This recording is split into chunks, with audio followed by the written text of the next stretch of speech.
নমস্কাৰ আজি হৈছে 20 নৱেম্বৰ বৃহস্পতিবাৰ এই মুহূৰ্তত সমগ্ৰ ৰাজ্যবাসীৰ বাবে আহি পৰিছে আজি ৰাতিপুৱাৰ বহুকেইটা ডাঙৰ খবৰ জনাইছো ৰাতিপুৱাৰ প্ৰথমটো ব্ৰেকিং নিউজ ইউপি আৰু বিহাৰৰ লোকৰে নিৰ্বাচন জিকিব হিমন্ত বিশ্ব শৰ্মাই হিমন্ত বিশ্ব শৰ্মাৰ বিৰুদ্ধে এবাৰ বিস্ফোৰক অভিযোগ বিধায়ক অখিল গগৈৰ ৰাজনৈতিক প্ৰেক্ষাপটৰ এটি ডাঙৰ খবৰ জনাইছো সমগ্ৰ ৰাজ্যবাসীক ইউপি বিহাৰৰ লোকৰে 2026ৰ নিৰ্বাচন জিকাৰ চেষ্টা হিমন্ত বিশ্ব শৰ্মাৰ আৰু অসমীয়া লোকে ভোট নিদিয়ে বুলি গম পাইছে মুখ্যমন্ত্ৰী গৰাকীয়ে আৰু এইবাৰ 26ৰ নিৰ্বাচনত বাহিৰৰ ভোটাৰে লব ভূমিকা আৰু প্ৰথমতে কৰ্মসূত্ৰে অহা বুলি দেখুৱাব বিহাৰ উত্তৰ প্ৰদেশৰ লোকক আৰু এটা ঘৰতে তেওঁলোকক আশ্ৰয় লোৱা বুলি দেখুৱা হ'ব আৰু এটা গেম চেঞ্জিং সিদ্ধান্ত লৈছে বিজেপি আৰু এনেদৰে বিস্ফোৰক অভিযোগ দিছে ৰাজ্যৰ মুখ্যমন্ত্ৰী ডক্টৰ হিমন্ত বিশ্ব শৰ্মাৰ বিৰুদ্ধে অখিল গগৈয়ে আৰু প্ৰতিটো সমষ্টিতে সৃষ্টি কৰা হ'ব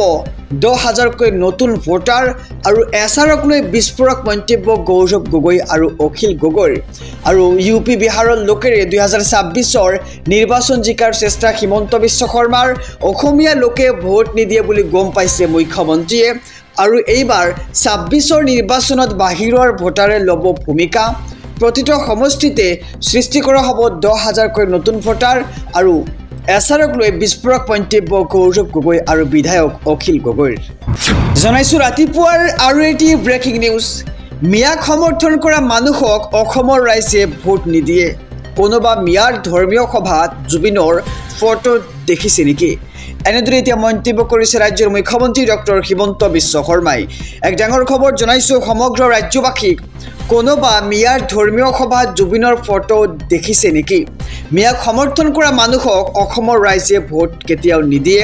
আৰু সেই মিয়াক বছোৱাৰ ৰাজনীতি কৰি ইমান দিন জুবিনৰ সমৰ্থক হৈ আছিল আৰু একাংশই মিয়াক বছোৱাৰ ৰাজনীতি কৰি আহিছে সেইবাবে তেওঁলোক জুবিনৰ সমৰ্থক হৈছিল আৰু কোনোবা মিয়াৰ জলসাত জুবিনৰ ফটো লগাইছে নেকি বা আপোনালোকে দেখিছে নেকি মই প্ৰশ্ন কৰিছে ৰাজ্যৰ মুখ্যমন্ত্ৰী গৰাকীয়ে আৰু কোনোবা মিয়াৰ ধৰ্মীয় সভাত জুবিনৰ ফটো দেখিছে নেকি কোনোবা মছজিদত জুবিনৰ ফটো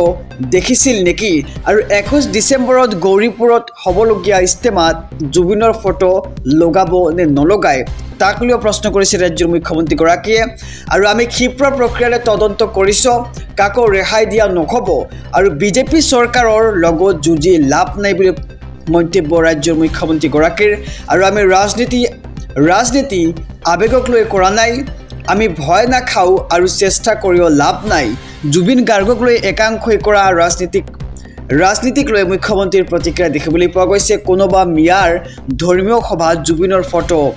লগাইছে নেকি বা দেখিছে নেকি বুলি প্ৰশ্ন ৰাজ্যৰ মুখ্যমন্ত্ৰী ডক্টৰ হিমন্ত বিশ্ব শৰ্মাৰ জনাইছো ৰাতিপুৱাৰ আৰু এটি ব্ৰেকিং নিউজ নীতিশ কুমাৰে আকৌ হ'ব বিহাৰৰ মুখ্যমন্ত্ৰী দশমবাৰৰ বাবে শপত ল'ব নীতিশ কুমাৰে এক ডাঙৰ খবৰ জনাইছো ৰাজ্যবাসীক নীতিশ কুমাৰে হ'ব বিহাৰৰ মুখ্যমন্ত্ৰী আৰু বিধায়নী দলৰ নেতা নিৰ্বাচিত নীতিশ কুমাৰ দশমবাৰৰ বাবে মুখ্যমন্ত্ৰী হিচাপে নীতিশ কুমাৰে ল'ব শপত আৰু মুখ্যমন্ত্ৰীৰ বাসগৃহত বিহাৰত অনুষ্ঠিত হৈছে এনডিএৰ এক গুৰুত্বপূৰ্ণ বৈঠক কংগ্ৰেছ বিৰোধীক ধূলিছাত কৰি নীতিশ কুমাৰে বিহাৰত দেখুৱালে বাজিমাত আৰু নীতিশ কুমাৰে হ'ব বিহাৰৰ মুখ্যমন্ত্ৰী বিধায়নী দলৰ নেতা নিৰ্বাচিত নীতিশ কুমাৰ আৰু দশমবাৰৰ বাবে মুখ্যমন্ত্ৰী হিচাপে নীতিশ কুমাৰে ল'ব শপত আৰু মুখ্যমন্ত্ৰীৰ বাসগৃহত বিহাৰত অনুষ্ঠিত হৈছে এনডিএৰ এক গুৰুত্বপূৰ্ণ বৈঠক ষড়যন্ত্ৰ কৰি জুবিন গাৰ্গক মদ খোৱা হৈছিল আৰু ষড়যন্ত্ৰকাৰীৰ টাৰ্গেট আছিল জুবিনৰ ধন সম্পত্তি এক ডাঙৰ খবৰ জনাইছো সমগ্ৰ ৰাজ্যবাসীক জুবিন গাৰ্গে মদ বেয়াহে পাইছিল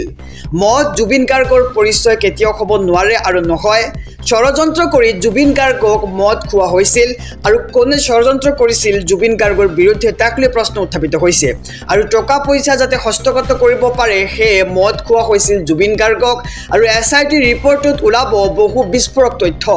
জুবিন গাৰ্গক ভাল পায় যদি ভাল কাম কৰক সকলোৱে এনেদৰে এতিয়া ৰাজ্যৰ মুখ্যমন্ত্ৰী ডক্টৰ হিমন্ত বিশ্ব শৰ্মাই মন্তব্য কৰা পৰিলক্ষিত হৈছে নাহৰপুলি ৰোগ জুবিন গাৰ্গৰ নামত আৰু মন্তব্য ৰাজ্যৰ মুখ্যমন্ত্ৰী ডক্টৰ হিমন্ত বিশ্ব শৰ্মাৰ কৈছে যে জুবিন গাৰ্গে মদ বেয়া পাইছিল মদ জুবিন গাৰ্গৰ পৰিচয় কেতিয়াও হ'ব নোৱাৰে আৰু মদ জুবিন গাৰ্গৰ পৰিচয় নহয় ষড়যন্ত্ৰ কৰি জুবিন গাৰ্গক মদ খোৱা হৈছিল আৰু কোনে কৰিছিল এই ষড়যন্ত্ৰ তাৰ বিৰুদ্ধে এতিয়া প্ৰশ্ন উত্থাপিত হৈছে আৰু টকা পইচা যাতে হস্তগত কৰিব পাৰে হে মদ খোৱা হৈছিল জুবিন গাৰ্গক জনাইছো ৰাতিপুৱাৰ আৰু এটি ব্ৰেকিং নিউজ 22 নৱেম্বৰৰ পৰা অসমত আৰম্ভ হ'ব এছআৰ কাৰ নামকৰ্তন হ'ব ভোটাৰ তালিকাৰ পৰা আৰু কিদৰে অন্তৰ্ভুক্ত কৰিব নতুন ভোটাৰৰ নাম জনাইছো সবিস্তাৰ খবৰ এটি ব্ৰেকিং নিউজ সমগ্ৰ ৰাজ্যবাসীৰ বাবে 22 নৱেম্বৰৰ পৰা অসমত আৰম্ভ হ'ব এছআৰ আৰু এছআৰৰ বাবে ঘৰে ঘৰে যাব বুথ লেভেল অফিচাৰ আৰু মৃত ব্যক্তিৰ নামকৰ্তন হ'ব ভোটাৰ তালিকাৰ পৰা অসমৰ ভোটাৰ তালিকাৰ এছআৰ কৰাৰ নিৰ্দেশ নিৰ্বাচন আয়োগৰ আৰু 22 জানুৱাৰীলৈকে দিব পাৰিব অভিযোগ আৰু 22 নৱেম্বৰৰ পৰা হ'ব ভোটাৰ তালিকাৰ পুনৰীক্ষণ আৰু নিৰ্বাচনৰ পূৰ্বে ভোটাৰ তালিকা পুনৰীক্ষণৰ বাবে নিৰ্দেশ নিৰ্বাচন আয়োগৰ আৰু 27 ডিচেম্বৰত প্ৰকাশ পাব খচৰা ভোটাৰ তালিকা প্ৰতিজন লোকৰ ভোটাৰ তালিকা পৰীক্ষা কৰিব বিষয়াসকলে আৰু 10 ফেব্ৰুৱাৰীত প্ৰকাশ পাব চূড়ান্ত ভোটাৰ তালিকা অযোগ্য লোকৰ নাম কৰ্তন হ'ব ভোটাৰ তালিকাৰ পৰা আৰু যোগ্য নাগৰিকৰ নাম ভোটাৰ তালিকাত অন্তৰ্ভুক্ত হ'ব আৰু 1 জানুৱাৰী 2026 লৈ 18 বছৰ হোৱা লোকৰ নাম অন্তৰ্ভুক্ত হ'ব জনাইছো এটি বিশেষ খবৰ সমগ্ৰ ৰাজ্যবাসীৰ বাবে অসমলৈ কৰ্মসূত্ৰে অহা বহিৰাজ্যৰ লোকেও পাব ভোটাধিকাৰ আৰু 22 নৱেম্বৰৰ পৰা অসমত আৰম্ভ হ'ব এছআৰৰ বাবে ঘৰে ঘৰে যাব বুথ লেভেল অফিচাৰসকল আৰু মৃত ব্যক্তিৰ নাম কৰ্তন হ'ব ভোটাৰ তালিকাৰ পৰা আৰু ইয়াৰ সমান্তৰালকৈ যোগ্য ভোটাৰে অন্তৰ্ভুক্ত হ'ব ভোটাৰ তালিকাত আৰু অসমৰ ভোটাৰ তালিকাৰ এছআৰ কৰাৰ নিৰ্দেশ নিৰ্বাচন আয়োগৰ 22 জানুৱাৰীলৈকে দিব পাৰিব আপুনি অভিযোগ জনাইছো আৰু এটি ব্ৰেকিং নিউজ ৰাজনৈতিক প্ৰেক্ষাপটৰ এটি ডাঙৰ খবৰ 7 দিনৰ ডেডলাইন বিৰোধী গাঁওবুঢ়াৰ দৰে বহি থাকিলে নহ'ব এক বিস্ফোৰক মন্তব্য শিৱসাগৰৰ বিধায়ক অখিল গগৈৰ এক ডাঙৰ খবৰ জনাইছো সমগ্ৰ ৰাজ্যবাসীক বিৰোধী গাঁওবুঢ়াৰ দৰে বহি থাকিলে নহ'ব গাঁওবুঢ়াৰ দৰে থাকিলে বিজেপিক হৰুৱাটো কেতিয়াও সম্ভৱ হৈ নুঠে বুলি এক প্ৰকাৰ বিস্ফোৰক মন্তব্য শিৱসাগৰৰ বিধায়ক অখিল গগৈৰ আৰু বিৰোধী দলক 7 দিনৰ ডেডলাইন দিলে অখিল গগৈয়ে 7 দিনৰ ভিতৰত পৰিকল্পনা কৰাৰ আহ্বান অখিল গগৈৰ 24 ঘণ্টা কামত লাগিলেহে হাৰিব বিজেপি মন্তব্য অখিল গগৈৰ আৰু গৌৰৱ গগৈলৈ পত্ৰ প্ৰেৰণ অখিল গগৈৰ বিৰোধী সক্ৰিয় হ'ব লাগিব বুলি উল্লেখ কৰিছে এই পত্ৰখনত আৰু বিহাৰৰ ফলাফলৰ পাছতে বিস্ফোৰণ অখিল গগৈৰ এক ডাঙৰ খবৰ জনাইছো ৰাজ্যবাসীক বিৰোধী গাঁওবুঢ়াৰ দৰে বহি থাকিলে নহ'ব গাঁওবুঢ়াৰ দৰে বহি থাকিলে বিজেপিক হৰুৱাটো অসম্ভৱ বুলি কৈছে অখিল গগৈয়ে আৰু বিৰোধী গাঁওবুঢ়াৰ দৰে বহি থাকিলে কেতিয়াও বিজেপিক হৰুৱাব নোৱাৰিব আৰু বিৰোধী দলক 7 দিনৰ ডেডলাইন দিলে অখিল গগৈয়ে 7 দিনৰ ভিতৰত পৰিকল্পনা কৰাৰ আহ্বান অখিল গগৈৰ আৰু 24 ঘণ্টা কামত লাগিলেহে হাৰিব বিজেপি আৰু গৌৰৱ গগৈলৈ এখন বিশেষ পত্ৰ অখিল গগৈৰ 2026 চনত আজমলৰ প্ৰথম টাৰ্গেট হিমন্ত বিশ্ব শৰ্মা অখিল গগৈক বিজেপিৰ এজেণ্ট আখ্যা এক ডাঙৰ খবৰ জনাইছো ৰাজনৈতিক প্ৰেক্ষাপটৰ 2026 নিৰ্বাচনক লৈ ডাঙৰ মন্তব্য মৌলানা বদৰুদ্দিন আজমলৰ আৰু 2026ত অকলে নিৰ্বাচন খেলিব বদৰুদ্দিন আজমলৰ AIUDF আৰু আজমলৰ প্ৰথম টাৰ্গেট হ'ব বিজেপি আৰু হিমন্ত বিশ্ব শৰ্মা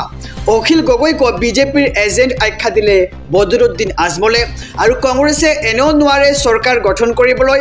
মুছলমানৰ ভোটক লৈ সপোন দেখি আছে কংগ্ৰেছে আৰু 35% মুছলমানৰ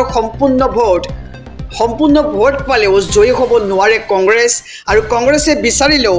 আমি তেওঁলোকৰ লগত মিত্ৰতা নকৰোঁ আৰু 2026 নিৰ্বাচনক লৈ ডাঙৰ মন্তব্য AIUDFৰ সভাপতি মৌলানা বদৰুদ্দিন আজমলৰ আৰু 26ত অকলে নিৰ্বাচন খেলিব